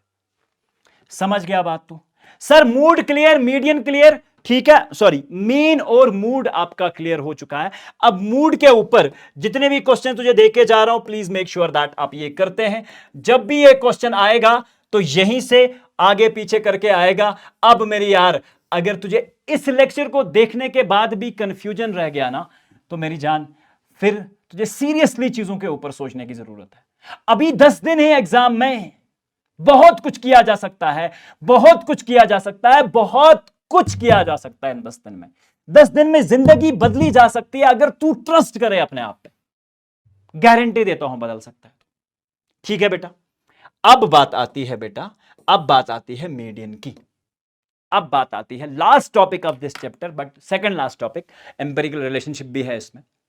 मैंने क्या कहा सर? मीडियन आपके पास जब भी अनग्रुप्ड डेटा दे रखा होता है तुम क्या कहते हो? हम कहते हैं sir middle most value of the data. जो भी अपने डेटा को असेंडिंग और डिसेंडिंग ऑर्डर में चेंज करने के बाद जो सेंट्रल मोस्ट ऑब्जर्वेशन होती है बेटा, उसे हम क्या कहते हैं?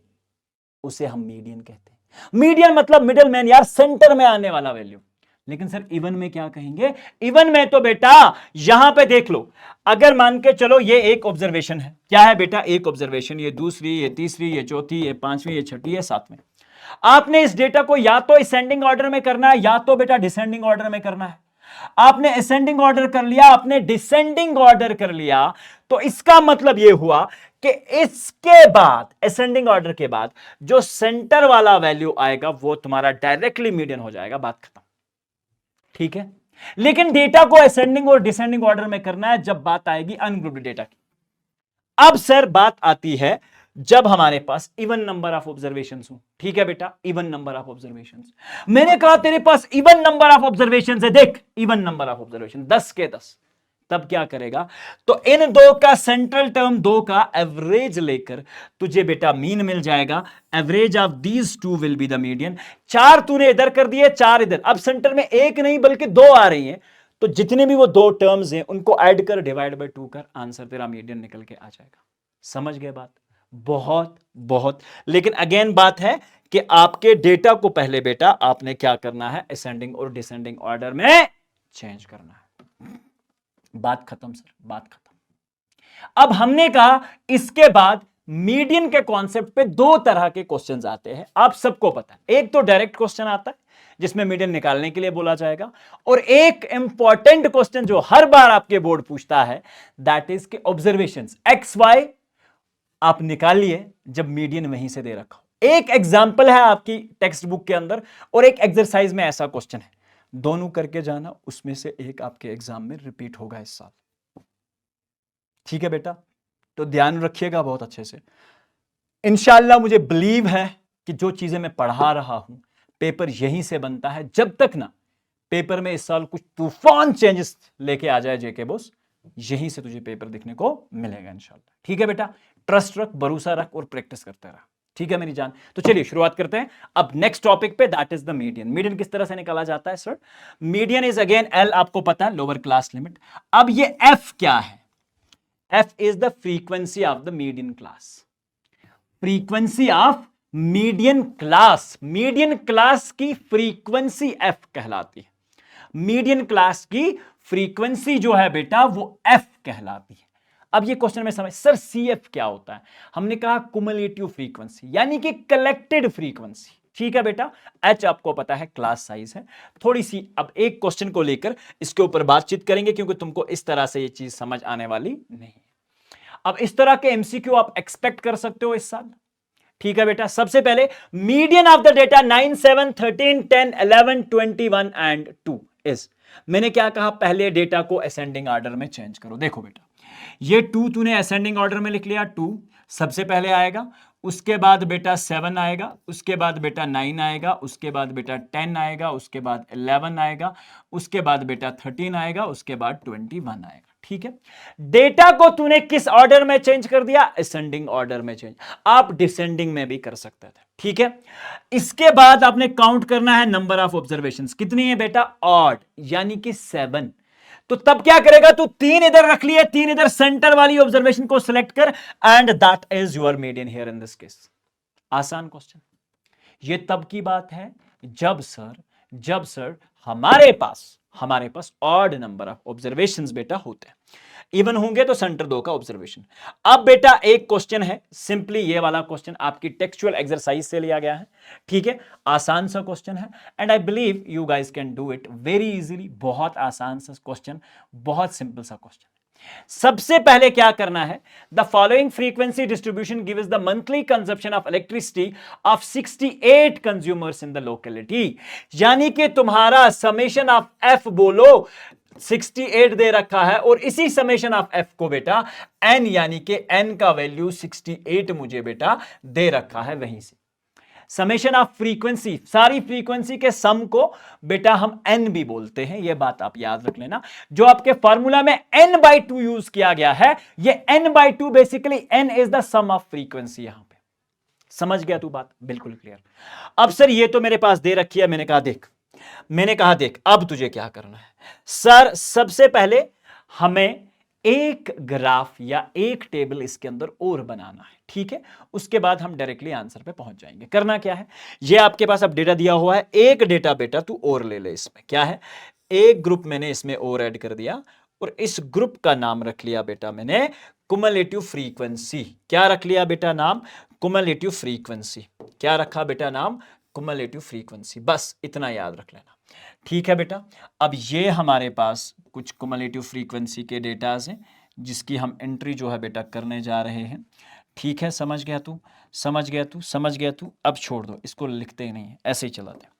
क्युमुलेटिव फ्रीक्वेंसी कैसे निकाली जाती है ये चीज समझने के लिए थोड़ा सा दिमाग बोर्ड पे रखना बस। ठीक है, ये जो पहला वैल्यू है किसका, अपनी फ्रीक्वेंसी का, इसको एज इट इज सामने लिख दो, एज इट इज सामने लिख दो, एज इट इज सामने लिख दो। 4 एज इट इज सामने लिखने के बाद बेटा 4 का आंसर कितना होना चाहिए, 4 का आंसर कितना होना चाहिए सर, एज इट इज लिखेंगे तो 4 का आंसर 4 ही हो जाएगा, बहुत सिंपल। उसके बाद नेक्स्ट स्टेप के लिए ये देखो 4 और 5 इसको इसके साथ ऐड कर दो, 4 और 5, अब तुझे कितना मिला बेटा नंबर 9। अब 9 को बेटा 13 के साथ ऐड कर दो। 9 और 13 को जैसे ही तुम ऐड करते हो तो तुम्हारा आंसर कितना आना चाहिए बेटा, दैट इज 22। ठीक है बेटा, अब 22 को किसके साथ ऐड करेगा, 20 के साथ, तो तेरा आंसर मिलेगा बेटा 42। समझ गया बात, 42। अब सर 42 को 14 के साथ ऐड करने के बाद आंसर कितना आएगा, 56। 56 को 8 के बाद ऐड करने के बाद 64, और 64 को 4 के साथ ऐड करने के बाद 68। अगर तेरी क्युमुलेटिव फ्रीक्वेंसी सही है तो तेरे n का वैल्यू और क्युमुलेटिव फ्रीक्वेंसी के लास्ट का वैल्यू हमेशा से सेम होगा। तो मतलब हमारी क्युमुलेटिव फ्रीक्वेंसी बिल्कुल सही है। हो गई बातचीत, बस इतना ही है। अब मैंने तुझसे कहा फार्मूला लिख ले बस, और अपना आंसर बेटा हो गया। देखो फार्मूला किसके बराबर था, ध्यान रखिएगा बहुत अच्छे से। मैंने कहा सर मीडियन बोले तो किसके बराबर होता है, L plus n/2 minus of cumulative frequency of the group preceding one, that is F into H। ठीक है बेटा, अब याद रखना, अब याद रखना, बस ये तुम्हें याद रखना है। सबसे पहले सर हमें सिलेक्ट करना है मीडियन वाला ग्रुप। क्या सिलेक्ट करना है, मीडियन वाला ग्रुप। किस मीडियन वाले ग्रुप को मैं सिलेक्ट करूंगा। अब सबसे पहले तुझे क्या काम करना है, n/2 का वैल्यू निकालना है। सर n तो है 68, 68/2 किसके बराबर निकला, 2 3 are 6, 2 4 are 8, तो n निकला 34। क्या निकला बेटा, n 34। n जैसे ही तुझे 34 मिला, अब तुझे अपने क्युमुलेटिव फ्रीक्वेंसी के टेबल में जाना है। 34 से जस्ट बड़ा जो भी ग्रुप है, 34 से जस्ट बड़ा जो भी वैल्यू है वो किस ग्रुप के अंदर आता है, वही तेरा मीडियन क्लास है। बस बस बस। अरे सर 34 से बड़ा तो 42 है, 34 से बड़ा तो 42 है, बस इतना तुझे याद। यार ये 32 वाला ग्रुप जो है, ये 32 वाला ग्रुप जो है यार, इसकी 34 से बड़ा कौन सा ग्रुप है, देखो 34 से बड़ा ये वाला ग्रुप अपना रिक्वायर्ड ग्रुप है। कौन सा सर, 125 और 145 वाला, और यहां से 42 मेरे पास क्या है, 42 बेटा ये जस्ट मुझे चेक करने के लिए है कि अपना फ्रीक्वेंसी जो n/2 का वैल्यू निकला वो तो 34 था। मैंने क्या कहा तुमसे, 34 से जस्ट एक वैल्यू बढ़ा। वैल्यू चेक करो अपनी क्युमुलेटिव फ्रीक्वेंसी में। आपने चेक किया 42 था, मैंने कहा 42 के रिस्पेक्ट में जो भी तेरा ग्रुप आता है ये है तेरा मीडियन क्लास, ये है तेरा मीडियन क्लास। अब तेरे पास मीडियन क्लास सिलेक्ट हो गया। बोल मीडियन क्लास सिलेक्ट होने के बाद तेरे मीडियन क्लास के लोअर क्लास लिमिट का वैल्यू कितना है सर, L। तो बोले यार L बराबर 125 के हो जाएगा। L is equal to 125, 125, L is equal to 125, L is equal to 125। बोल हो गया ये क्लियर, अरे सर बिल्कुल क्लियर हो गया। मैंने कहा जरा ध्यान रख, जरा ध्यान रख, जरा ध्यान रख। ठीक है बेटा, क्या ध्यान रखना है कि क्युमुलेटिव फ्रीक्वेंसी तू कौन सी वाली सिलेक्ट करेगा, जो अपना ग्रुप है उसके जस्ट पीछे वाला एक ग्रुप, ये जो वैल्यू होगा 22 का, ये हमारी कुमुलेटिव फ्रीक्वेंसी हो जाएगी, यानी कि अपना सी एफ का वैल्यू है बेटा 22। कितना है? 22। हो गई सारी बातचीत। n/2 का वैल्यू पता, सी एफ का वैल्यू पता, एल का वैल्यू पता। अब frequency of the median class, frequency of the median class, frequency of the median class कितनी है बेटा? 20। तो ये अपने पास बेटा फ्रीक्वेंसी किसके बराबर है? f, that is 20। और h किसके बराबर है? देख लो h किसके बराबर है? 145 माइनस 25। तो बेटा h भी बराबर है 20 के। अब बस इन फार्मूलाज को इस वैल्यू में चिपका दो, आंसर आ जाएगा। ठीक है बेटा, यही चीज मैं तुझे शायद अगर ये वाली बात बताता, यहां पे तुझे बिल्कुल भी समझ ना आती। क्या है? देखो, L is the lower limit of the median class interval, जो कि मीडियन क्लास हमने सिलेक्ट किया। उसके बाद हमने क्या कहा? CF क्या है? Cumulative frequency of the class preceding the median class, median class से एक क्लास पीछे की frequency, that is your cumulative frequency. ठीक है बेटा, H क्या है? Width of the class interval. N क्या है? Sum of the frequency of the column. Median class with the frequency, यानी कि cumulative frequency just greater than n/2, that is it. और F क्या है? F is the frequency of the class interval to which median belongs. खत्म बात। अब sir इसी को बेटा हम कैलकुलेट करेंगे, तो कैलकुलेट करने के बाद ध्यान रखिएगा L किसके बराबर है? L हमारे पास है बेटा मीडियन, अब निकालते हैं। L is 125 plus n/2, n/2 का वैल्यू कितना निकला था बेटा? 34 माइनस कुमुलेटिव फ्रीक्वेंसी कितनी है बेटा? CF का वैल्यू है 22 मेरी जान। डिनोमिनेटर में F का वैल्यू कितना है बेटा? That is 20 into class size, that is again 20 बेटा। क्लास साइज भी अपना 20 है। 20 से 20 खत्म हो गया बेटा। 125 प्लस 34 माइनस 20, 4 में से 2 तो बेटा 2 बचे, 3 में से 2 तो 12। अपना आंसर होगा मीडियन के लिए 137। ठीक है बेटा, अब ये आसान तरीके से तुम्हें समझ आ गया। अब मैंने कहा एक और क्वेश्चन इसी बेस पे हम करते हैं। ठीक है बेटा, ये वाला क्वेश्चन, अच्छा ये यही वाला क्वेश्चन था, फिलहाल इसे मैं डिलीट कर देता हूं क्योंकि इसे मैंने एक ही स्लाइड पे सॉल्व कर लिया। अब ये वाला क्वेश्चन देख, अब ये वाला क्वेश्चन देख, इसमें क्या प्रॉब्लम है? हमारे पास फ्रीक्वेंसी के अंदर से कुछ वैल्यूज बेटा गायब है। ठीक है, एक्स और वाई हमें नहीं दे रखा। तो मैंने कहा कोई बातचीत नहीं, बस सिंपल तुम क्या करो, एक टेबल जो तुम्हें चाहिए बेटा, एक टेबल तुम और बना लो, एक टेबल बेटा तुम और बना लो, एक टेबल तुम और बना लो। ठीक है बेटा, एक टेबल हम और बना लेते हैं। और ये टेबल कौन सा टेबल है? ध्यान रखना, कुमुलेटिव फ्रीक्वेंसी का टेबल है भाई। कुमुलेटिव फ्रीक्वेंसी का टेबल जो है अब मैं यहां से आगे बेटा बनाने जा रहा हूं। और कुछ एक्स्ट्रा मैंने किया पिछले क्वेश्चन से? सर बिल्कुल नहीं। एक्स वाई से मैं डरा? सर बिल्कुल नहीं। मैंने कहा बस फोकस और आगे बढ़ेंगे बहुत शानदार तरीके से। ध्यान रखिए सर, कुमुलेटिव फ्रीक्वेंसी कैसे निकालते हैं? हमारे पास मीडियन तो दे रखा है sir, median is given as 28, median is given as 28.5, median तो दे रखा है। अब बोलो अगर मीडियन दे रखा है, क्या तुम मीडियन क्लास अब सिलेक्ट कर सकते हो? यार मीडियन तो पता है तेरे को।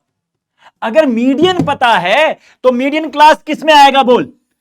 28.5 का वैल्यू कहां पे आएगा? क्या 20 से 30 के बीच में आएगा? हां सर आएगा। अगर यही वाला वैल्यू है तो ये रहा अपन का मीडियन क्लास। देख तेरे कितने क्वेश्चन आसान हो रहे हैं। हमने कहा सर 20-30 में अपना मीडियन क्लास का ये अपने L का वैल्यू हो गया। हो गया क्या? अरे सर बिल्कुल हो गया। हमने कहा बोल तेरी फ्रीक्वेंसी कितनी है इस क्लास की? सर 20 है। ये चीज भी हो गई। अरे सर n/2 तो निकालो। n/2 तो पता ही नहीं है, n/2 तो पता ही नहीं है। मसला n/2 का ही है, मसला n/2 का ही। अब ध्यान रख कैसे निकालते हैं। हमने कहा बेटा, हमने कहा बहुत आसान तरीके से क्वेश्चन में आगे बढ़ते हैं। कैसे? सबसे पहले तुम कुमुलेटिव फ्रीक्वेंसी निकालो और किसी तरीके की तरफ तुम सोचो ही मत, बस। ठीक है बेटा, हमने कहा भाई, हमने कहा एक काम कर, देखो कुमुलेटिव फ्रीक्वेंसी निकालने का तरीका, 5 को एज यूजुअल 5 लिख दो। 5 को x के साथ ऐड किया तो 5 प्लस x हो गया।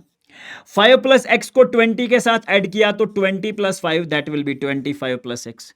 25 प्लस x को अगर बेटा हम देखो थोड़ा सा इसको वेरिएट करके लिखते हैं ताकि बाद में कंफ्यूजन ना हो।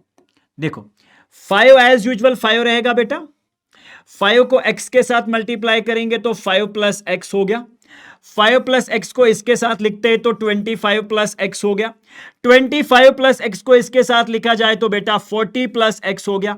अब सर y भी ऐड कर दो तो 40 प्लस एक्स प्लस वाई, इसके साथ 5 और ऐड कर दो, 40 प्लस 5 कितना हो गया 45 प्लस एक्स प्लस वाई। ठीक है बेटा, अब ये सारा तुझे किसके बराबर दे रखा है, दैट इज 60। अरे यार अगर तेरे पास n का वैल्यू 60 दे रखा है, बोल n/2 सर, अरे यार 30 के बराबर, बहुत सिंपल 30 के बराबर। अगर n/2 का वैल्यू तेरे पास 30 के बराबर दे रखा है, यू गॉट n/2।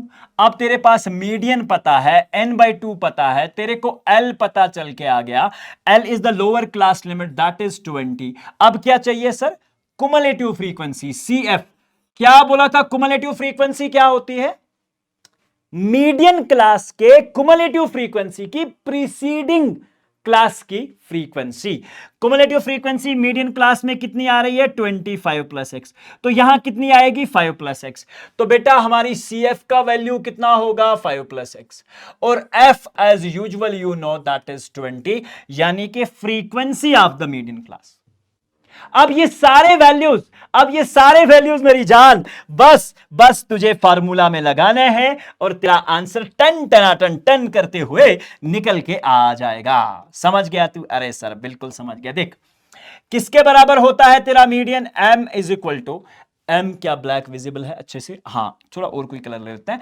देखो बेटा m का मतलब क्या हुआ, m is equal to l plus, ठीक है बेटा, n/2 minus of CF upon F into H। ठीक है बेटा, मीडियन बोले तो सर दे रखा है इस बार में, दैट इज 28.5। ठीक है बेटा 28.5। हमने कहा बोल L किसके बराबर, that is sir 20 plus n/2 किसके बराबर 30, माइनस कुमुलेटिव फ्रीक्वेंसी को ब्रैकेट में रखना ना भूलिएगा, x plus 5 divided bye f कितना है 20 into frequency that is h का वैल्यू कितना है बेटा 10, तो 10 को बेटा हम यहां पे मल्टीप्लाई कर देते हैं। ओके थोड़ा सा गड़बड़ हो गया है, थोड़ा सा गड़बड़ मतलब यहां h का वैल्यू नहीं आ रहा, तो थोड़ा छोटा लिखने की कोशिश करते हैं। l कितना है बेटा 20 plus n/2 that is 30 minus cumulative frequency है x plus 5 divided bye frequency है बेटा 20 इंटू 10। ठीक है, तो यहां से बहुत सिंपल, 0 से 0 कैंसिल, तो बात खत्म हो गई। तो अपने पास देखो 28.5, ये 20 इधर लाएंगे तो माइनस ऑफ 20 हो जाएगा, is equal to 30 minus X minus 5 divided by 2। ठीक है बेटा, 28.5 माइनस 20 तो आंसर आएगा 8.5। ये डिनोमिनेटर का 2 हम इधर लाते हैं तो multiplied by 2, 30 minus 5 is 25 minus of x. ठीक है बेटा, अब 28.5 इंटू 2 कितना हो गया बेटा 17, तो अपने पास 25 माइनस एक्स, तो ये 25 को भी अगर हम इधर लेके आ जाएं तो 17 minus 25 is equal to minus of x, तो 17 माइनस 25 आंसर आएगा minus of 8 is equal to minus of x, minus से minus cancel, you got x equals to 8। x का वैल्यू बेटा तुम्हारे पास आ गया। यहां पे एक इक्वेशन है तुम्हारे पास 45 प्लस एक्स प्लस 5, ये मैंने आपको लास्ट क्वेश्चन में भी बताया था, जो ये वैल्यू होता है ये भी किसके बराबर होना चाहिए, अपनी फ्रीक्वेंसी के बराबर। तो बेटा अगर इस इक्वेशन का हम यूज करें कि sir 45 plus X plus Y is equal to 60, तो आपके पास x प्लस वाई का वैल्यू आएगा 15। कैसे, ये 45 यहां माइनस हो गया, अब x का वैल्यू तुम्हें 8 पता चल चुका है, plus y is equal to 7, solve करिए तो y 15 है यहां पे, 15 माइनस 8, तो आंसर कितना होगा बेटा, दैट इज इक्वल टू 7। यानी कि तुम्हारे x का वैल्यू 8 निकल के आ रहा है, x का वैल्यू 8 और अपने y का वैल्यू बेटा 7 निकल के आ रहा है। This is how you will approach to the concepts like this. समझ गए बात, बहुत क्लियर, बहुत क्लियर। अब इस तरह के आपका एक एग्जाम्पल है तो प्लीज इसे आप करके जाइएगा। सेम इसी तरह का प्रोसीजर, इस एग्जाम्पल में एक्स और वाई अननोन, एक क्वेश्चन मैंने दिखा दिया। अब ये क्वेश्चन जितने मैं तुम्हें होमवर्क देके जा रहा हूं ये सारे इन्हीं प्रोसेस से होंगे बेटा, कोई नई कहानी तुम्हें करनी नहीं है। एक और क्वेश्चन एज होमवर्क कर देना, ठीक है। और आपको स्टैटिस्टिक्स का क्वेश्चन इन्हीं में से बेटा मिलके आ जाएगा। अब बात आती है एम्पेरिकल रिलेशनशिप के बारे में। हमारे पास याद रखिएगा 3 मेजर्स ऑफ सेंट्रल टेंडेंसी होते हैं। इसके ऊपर एक क्वेश्चन आपके पास पूछा जा चुका है कि which of the following is not a measure of central tendency. Measure of central tendency में अपने 3 वैल्यूज हैं बेटा, फिलहाल के लिए आप याद रखिएगा, मीडियन, मूड एंड बेटा मीन, एंड मीन। समझ गए बात? मीडियन, मूड एंड मीन, ये 3। तो इसके साथ फोर्थ कुछ ऑप्शन लगा के दे देंगे, रेंज दे देंगे आपको, ठीक है। तो आपको करेक्टली उस चीज को समझ लेना है कि मेजर्स ऑफ सेंट्रल टेंडेंसी जो होते हैं वो हमारे पास 3 ही होते हैं। अब आती है इसकी इंपेरिकल रिलेशनशिप, इस पे एमसीक्यू इस साल बनने वाला है। तो मेक श्योर कि आप बेटा इस कॉन्सेप्ट को बहुत अच्छे तरीके से समझते हैं, सीखते हैं और करते हैं। समझ गए बात? ओके सर, क्लियर हो गई। एम्पिरिकल रिलेशनशिप का क्या मतलब, एक सिंपल लॉजिक से तुम्हें समझाने की कोशिश करता हूं, ठीक है बेटा। याद रख लेना, क्या है मेरी जान, 3, आपने सिंपल एक चीज का लॉजिक याद रख लेना, 3 - 2 is equal to 1। 3 - 2 is equal to 1। हमने कहा भाई अगर 3 - 2 इक्वल टू 1 है, तेरे पास 3 central measures of central tendency है। एक है भाई मीन, दूसरा है मेरी जान मीडियन, तीसरा है मेरी जान मूड। आपके पास मीडियन, मीन एंड मूड में से सबसे बड़ा स्पेलिंग के हिसाब से कौन सा है? सिंपल याद रखने का तरीका भाई, और कुछ नहीं। मीडियन बोले तो सर 3, हमने कहा देख पहले के साथ 3 के साथ मीडियन लिख दो, और मेरे और तुम्हारे दोस्त हमेशा की तरह मीन बहुत है, तो याद रखिए हम अपने दोस्त को हमेशा बोलते हैं भैया यू आर टू मीन, तो 2 के साथ मीन, और अब बचा 1, 1 के साथ बेटा मूड लगा दो। तो आपको फॉर्मूला जल्दी से याद हो जाना चाहिए कि 3 times of median is minus of 2 times of mean is always equal to 1 mood, and this is basically called as the empirical relationship between median and mood। ये बात याद हो गया, फार्मूला तुझे रट लिया। अब कोई भी क्वेश्चन तेरे पास एग्जाम में इस तरह का उठ के आ सकता है। अब देख क्वेश्चन में क्या दे रखा, मीन इज 20 सर। मीन क्या दे रखा है बेटा, 20 दे रखा है। मीडियन कितना दे रखा है बेटा, 18 दे रखा है। मीन कितना है, हमने कहा ये फॉर्मूला लगा, 3 times of median minus 2 times of mean is equal to mode. अब इन 3 में से तुझे कभी कभार मीन दे रखा होगा, कभी मूड दे रखा होगा, कभी मीडियन दे रखा होगा, तुझे अपने हिसाब से क्वेश्चन को सॉल्व करना है। मैंने एक एग्जांपल ले लिया, इसके हिसाब से मैं सॉल्व करता हूं। If the mean is 20, mean कितना है बेटा 20, तो यहां पे देखो माइनस ऑफ 2, मीन की जगह क्या लगा दिया बेटा 20। मीडियन इज 18, सो बेटा 3 times of median that is 18 is exactly equal to mode. अब हमें मूड यहां से पता चल के आ जाएगा, 18 multiplied by 3, 3 8s are 24, 3 1s are 3 and 5 is 2 is 5, तो बेटा 54 माइनस 40, तो आपका मीडियन निकल के आ रहा है बेटा 14 के बराबर। अब तुम्हें मैंने क्या बोला, इस क्वेश्चन पे कभी मीन दे रखा होगा, कभी मीडियन दे रखा होगा, वैल्यूज डिफरेंट होंगे, कुछ भी क्वेश्चन बेटा पूछ के आ सकता है। मेक श्योर दैट आप इसे बहुत अच्छे से याद करते हैं और इस तरह के बहुत अच्छे एमसीक्यूज लगा के जाते हैं, ठीक है। This finally brings us to the end of this fabulous chapter. Till then अपना ढेर सारा ख्याल रखें और याद रखें हर एक तरह के अपडेट के लिए मेरी जान इन 2 व्हाट्सएप और टेलीग्राम के चैनल्स को ज्वाइन करना ना भूलिए। आपके एग्जाम के रिगार्डिंग, आपको डेली लाइफ में क्या क्या चीजें हैं, आपके एग्जाम्स के रिलेटेड, आपके क्या बोलें जिसे हम बोलते हैं कि कोई भी किसी भी तरह का इंफॉर्मेशन आपको चाहिए हो ड्यूरिंग एग्जाम्स में, आफ्टर एग्जाम्स, काउंसलिंग के लिए, हर एक बातचीत मेरी जान इन दो ग्रुप्स में अपने टीचर्स और अपनी मैनेजमेंट शेयर करती है। तो प्लीज मेक श्योर दैट कि आप इन दोनों स्कैनर्स को स्कैन करके हमारे ग्रुप्स में ज्वाइन करते हैं, जहां से आपको हर एक तरह की इंफॉर्मेशन मिलती है। तो till then we are meeting in the next session. अपना ढेर सारा ख्याल रखें। God bless you all guys. अपने ऊपर ट्रस्ट और एनर्जी बनाए रखना। मुझे पता है तुम रॉक करके आओगे एग्जाम में। Till then we are meeting in the next session. Take care. God bless you all guys. Thank you very much. Thank you.